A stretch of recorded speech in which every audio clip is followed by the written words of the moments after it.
அன்பும் மகிழமும் சேனல் மூலமாக உங்களோடு தொடர்பு கொள்வதில் மிக்க மகிழ்ச்சி. இந்த பதிவை என்னுடைய வீட்டு காம்பவுண்ட் சுவரில் எழுதப்பட்டுள்ள சொற்களை நான் இங்கே பதிவு செய்திருக்கிறேன். தினசரி இந்த காம்பவுண்ட் சுவரிலே தன்னம்பிக்கை ஊட்டக்கூடிய வரிகளை தான் எழுதுகிறேன். குறுகிய, அதாவது 2-3 சொற்களிலேயே ஒரு நல்ல ஒரு கருத்தை இதில் எழுதி வைத்து கொண்டிருக்கிறேன். இதற்கு பெரிய வரவேற்பும் இருக்கிறது. வழியில் செல்லக்கூடிய அன்பர்கள் ஒரு வினாடி நிறுத்தி இந்த வாக்கியங்களை படித்துவிட்டு செல்கிறார்கள்.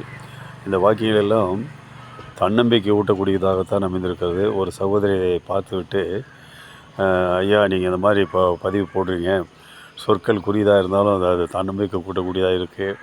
நான் ஆஃபீஸ் போனேன்னா இந்த சொற்களை அப்படியே மைண்டில் வச்சு இது பண்ணிக்கிறேன். எனக்கு அந்த நாள் முழுசும் ஒரு உத்வேகம் கொடுக்குது இந்த சொற்கள் எல்லாம். ரொம்ப நன்றி சார், உங்களுடைய இந்த செயலை நான் பாராட்டுகிறேன்.